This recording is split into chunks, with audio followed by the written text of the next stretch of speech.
Борбор калабыз Бишкектин чогортосунда жайгашкан Ала Тоо аянты 32 жылдык тарыхында эмнелерди гана көргөн жок. Өлкө башына келген 6 президенттин 3-өсүнүн тагдыры дал ушул Ала Тоо аянтында чечилди. Бийликке нааразы болуп чыккан эл Акаевдин, Бакиевдин жана Жээнбековдун бийлигине чекит коюп, алардын үй бүлөлүк кландарынын таш талканын чыгарганда дал ушул борбордук аянт. Акыркы 3 жылда Кыргызстанды башкарып жаткан Садыр Жапаровдун президенттик тагдыры да Ала Тоо аянтында чечилип, эл өлкөнүн тагдырын анын колуна тапшырып берген. Ошол 2020 жылдын октябрында түрмөдөн түз эле бийликке келген Садыр Жапаровду эл эмес криминалдар колдоп бийликке жеткирген деген айын кептер 3 жылдан бери эл аралап жүрөт. 3 жылдан соң Садыр Жапаров агынан жарылып, өз кезегинде кимди колдоп, кимдер бийликке келгиси келгенин коомчулукка ачык айтты.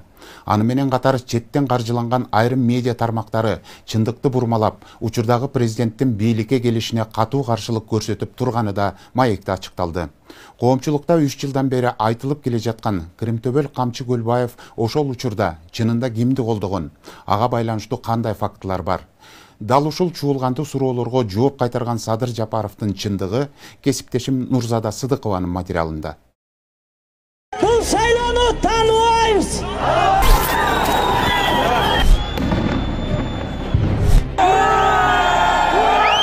Мындан 3 жыл мурда абакта жаткан учурдагы президент Садыр Жапаровдун саясаттагы тагдыры дал ушул борбордук аянтта чечилген. Тагыраак айтканда 2020 жылдагы 5 октябрда өткөн парламенттик шайлоонун жыйынтыгы элди нааразычылыкка кептеп, элдик толкундоого жеткирген эле. Ошол учурда көпчүлүк элдин мүдөөсү, максаты абакта жаткан Садыр Жапаровду азаттыкка чыгарып, бийлик башына алып келүү болгон.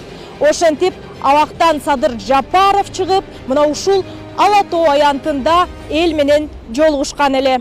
Мыйзамдуу жол менен чыгайын деп 3,5 жылдан бери түрмөдө жатты. Мына Кудай бүгүнкү күндү насип кылган экен. Ошол күндө деле биз катышат, ошол сиз айткан аянтка биз да келгенбиз.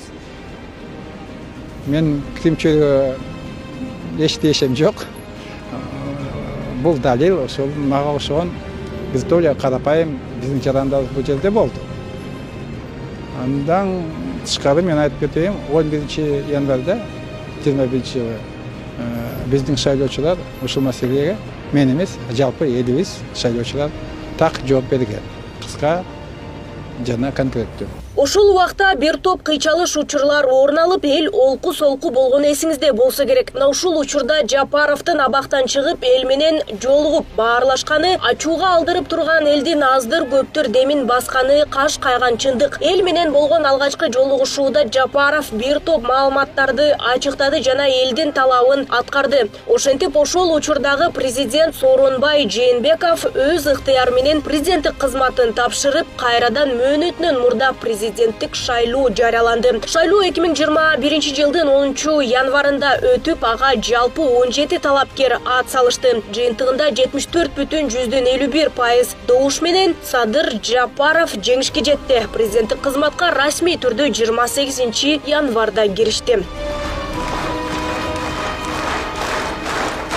Мамлекет башчысы Садыр Жапаров Кыргыз Республикасынын анда жашап жаткан 7 миллиондон ашуун калктын жоопкерчилигин колго алып, кызмат кылып жатканына туура 3 жылдын жүзү болду. Бул аралыкта президентке карата ар кандай пикирлер айтылып, аны кимдер колдоп, бийликке кимдер алып келгендиги тууралуу кептер тарап келет.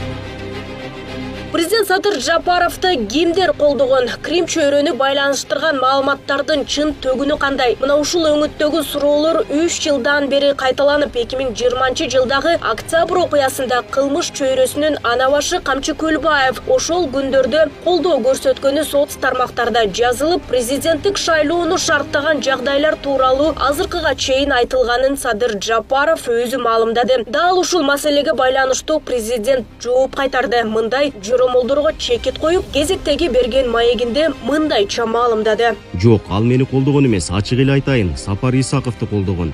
Криминалдар Садыр Жапаровду колдоп атат деген жалган маалыматты ошол мезгилдеги менин оппоненттерим жана Азаттык тараткан. Алардын планы мени элге жаман көрсөтүп, шайлоого чейин оюндан чыгарыш болчу. Бирок 10-15 жыл мурдага караганда 2020 жылы элдин көзү ачылып калган эле. андай ушактарга ишенбей калышкан. Кандай маалымат болбосун өздөрү талдап, тактап, чын бышыгын билип алышчу. Жыйынтыгында көпчүлүк эл менин талапкерлигимди колдоп, президенттик кызматка шайланып калдым. Криминалдык топтор шайлайт экен деген нерселер бул акылга сыйбаган нерсе. Ошону жокко чыгаргандан сырткары криминалдык топтор ошол учурда кимди колдогондугун дагы факты менен айтып бериптир. Борбордук аянтта ошо күндөр болдук, кимдер болуп аткан, кандай кишилер болуп аткан биздин маалымат бизде толук бар чындыгында.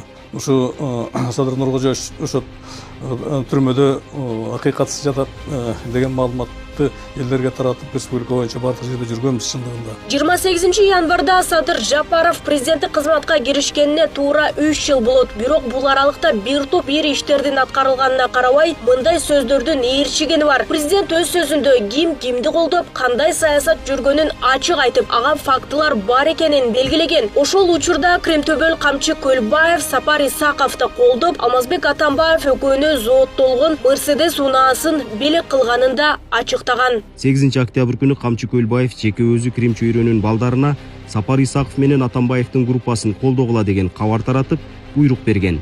Биз андай маалыматтарды ИИМдин атайын бөлүмү аркылуу телефон сүйлөшүүлөрүнөн угуп турганбыз. Алар криминалдар. Бардык күчтөр бирикти. Садыр Жапаров менен Камчыбек Ташиев жалгыз калышты. Элдин баары Сапар Исаковду колдошот. Ал президент болот деп 8 октябрь күнү өздөрүнчө жыйынтык чыгарып алышкан. 9 октябрь күнү бардык күчтөр биригип, анан бизге каршы аянтка чыгышпадыбы? Мамлекет башчысынын бул сөзүн ырастаган фото жана тасма президенттин маалымат катчысы Асхат Алагозовдун да Facebook баракчасына жарыяланды. Анда кылмыштуу топтун башчысы Камчы Көлбаевка караштуу жарандар Сапар Исаковго ошол зооттолгон унааны белекке берген күнү тартылган сүрөт экени маалымдалган.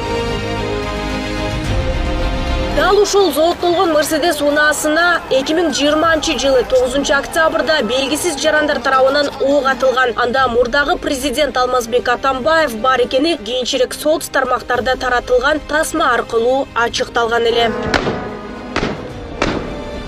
Бронирован. Мен отурган жер. Акмактар атайын уюштурганда мына. Это место, где я сижу.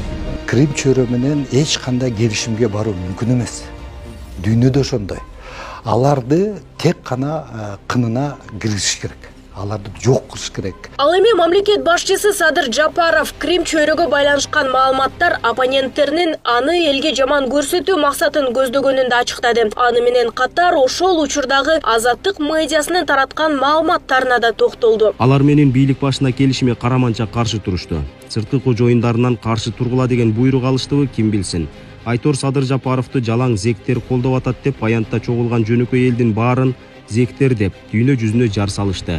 Аянтка чогулган эл мындай жалаа жапкан маалыматка жинденип, азаттыкты талкалайбыз, өрттөйбүз деп кеңсесине жөнөп калышкан экен.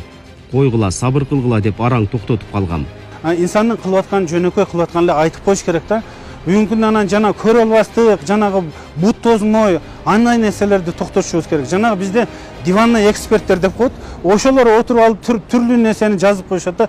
Бул туура эмес. Бийлик башына келген 3 жыл ичинде Садыр Жапаров буга чейин эч бир бийликтин тушунда чечилбей жаткан чек ара маселесине чек коюлууда. Мамлекеттик реформалар жүрүп, социалдык экономикада бир топ алдыга жылуулар орун алды. Өлкөнүн инфраструктурасын жакшыртуу, калкты жакырчылыктан чыгаруу, пенсия, пособия, айлык маяналарды көбөйтүү, жумуш орундарын түзүү жана башка бир топ жагдайларда алгылыктуу аракеттер болуп жатканы да белгиленет. Эч ким жети уктап түшүндө көрбөгөн кумтөр алынды. Бардыгын 100% Кыргызстандын пайдасына чечип келди. Мамлекеттик масштабтагы кумтөр менен темир жол бул Кыргызстан үчүн аябай Садыр Жапаровдун 3 жылдыгындагы аябай чоң эмгек, аябай чоң жүзүлүү иш деп билем. Белгилесек, мамлекет башчысы Садыр Жапаров 2021 жылы президенттик шайлоого ат салышып, калктын көпчүлүк добушу менен жеңип чыккан. Быйыл 28 январда анын президенттик кызматка киришкенине туура 3 жыл болот. Нурзада Сыдыкова, Майрамбек Абдибилал уулу, Күндөмү жыйынтык программасы үчүн. Жапаров Садыр Нуркожоевич